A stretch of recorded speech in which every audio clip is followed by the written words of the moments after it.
This, to me, guys, feels like, hey, we used to be boys, and this is how you treat me. Remember, when Kelvin Benjamin was traded midseason last year, it was, I believe, Cam Newton who went to bat for his wide receiver.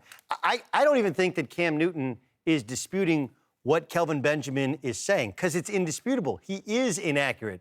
But when one of your friends says that after your relationship professionally is over, I feel like it's a personal shot, and I actually don't mind Cam doing it this way. And it's because this is who Cam is. This is on brand for Cam Newton. It's not on brand for anybody else, right? He's the quarterback who dances after he gets a first down, gets a touchdown. Nobody else does, right? He wants to be, what was it, a mogul, an entertainer. He's never said he wants to be the best quarterback ever.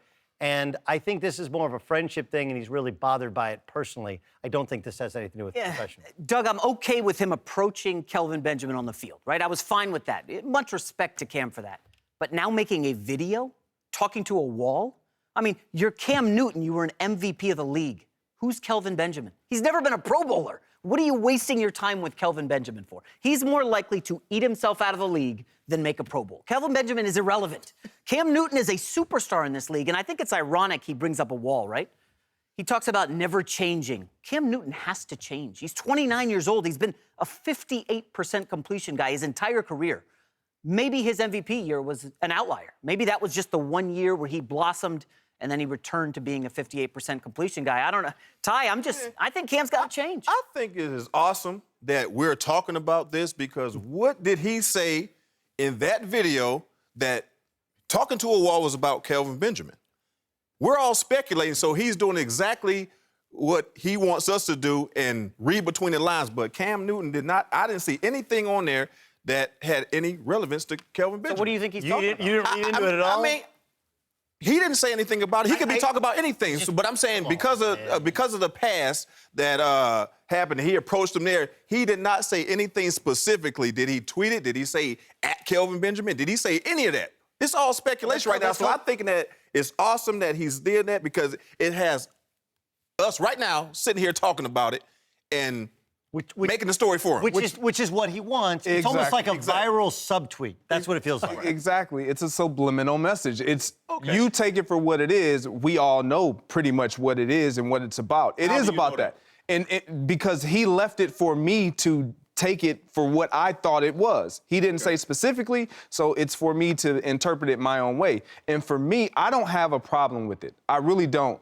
We all want Cam Newton to be this prototypical quarterback who doesn't say anything, who wears his collar the right way, who practices and who approaches the game the same way as Peyton Manning and Tom. That's not who he is. To your point, be who you are. And this is who Cam Newton is. I don't think he did anything that was too far. It is, I guarantee you, everyone up here, if someone says something directly about you, whether it's truth or not, there will be some type of response. It is hard to not respond when somebody says something and then you go to address them without any ears, without anything that can hear and take it for what it possibly is not, and respond to it. That's what Cam did. He rejected that, so then this is my response now.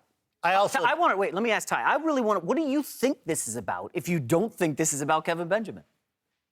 I'm saying it could be, but I'm saying it could be. But I'm just saying he did not say nothing specifically. He played it cool like Cam is. Cool as a fan. I agree, but we would all agree and what this you is guys about. are putting words in his mouth, speculating about what he's talking about. Okay. That was awesome, Cam. He got y'all talking about it. Okay, so wait, You're not going to catch me up in there to to sit there and make an opinion on that one, because to me, in my opinion, no disrespect to the producers, but that wasn't showing me nothing right there. Really? It wasn't showing me nothing, really. He didn't do anything that exciting. How many other quarterbacks to put a video out talking about a wall? All right, so guys, listen, Big Ben has talked retirement in the past. Here's a guy that hasn't played a full season since 2014, and I'm not buying that he's having his best training camp ever. I do think that they're doing a better job of managing Big Ben's ego and the fact that he doesn't love to work a ton at this point in his career. Remember, he practices full one day, half another day, then a day off. They've given him the full vet schedule, but he's the quarterback, and I think some of this is Fitchner having his back because he knows Big Ben wants a new contract, and Big Ben took care of Fitchner, who was his quarterback coach, and, you know, They happen to push Todd Haley out, move Fitchner up. They're taking care of each other, and he's saying nice things about him. It doesn't mean that Big Ben's not going to have a good season. His QBR is down about 10 points from his peak, from peak Ben Roethlisberger. He's still a really good quarterback, surrounded by two incredible players. But the idea that he's having his best training camp ever when he's only going full once every 3 days, I'm sorry, I'm just not buying it. I feel like this is a statement that every team makes. Right. It's just like every coach makes in the preseason. Man, do we have a great offseason. We lifted weights well? Well, it does. We had the greatest training camp ever. There's a big difference here. According to Ben Roethlisberger, he cut carbs in the offseason. He came in and under his normal weight. He's been talking about working with a trainer. Ben Roethlisberger has now seen Drew Brees have a really late career surge. What is he, 39 years old? Tom Brady just won a MVP at the age of 40. He's going to be 41, put up big numbers. Why can't Roethlisberger, who's 36 years old, play for another 3, 4, 5 years? He comes into camp in shape. He's got great receivers. I'm actually buying this. I think Ben Roethlisberger's refocused now. Remember last year you talked retirement. I don't know. They won 13 games, I believe. They should have gone to the AFC Championship, that bad loss to Jacksonville. This is a Super Bowl contender. I'm buying Ben having his best camp.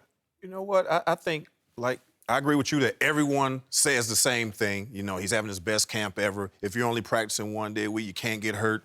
We'll never know until the season starts. I've been a player for a long time, and even at the end of my career, I'm telling myself, that's the best training camp ever. Knowing I'm lying to myself, but I'm going to tell you guys that because, I got to put on this image and this perception about what it is. I still think Ben Roethlisberger is a very good quarterback. Do I put him in the elite category right now? Yes, but the only reason I do that is because what he's surrounded with. He has Le'Veon Bell.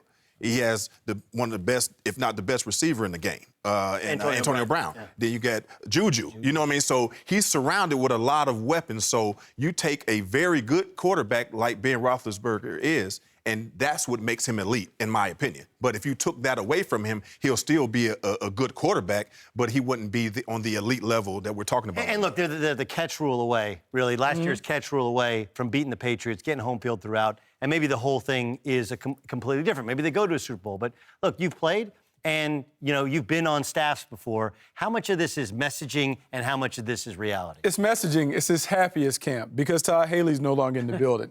He had Todd Haley for 6 years, and there's a lot of friction. Todd Haley coaches hard. You guys talked in the previous segment about people not liking to get called out in film.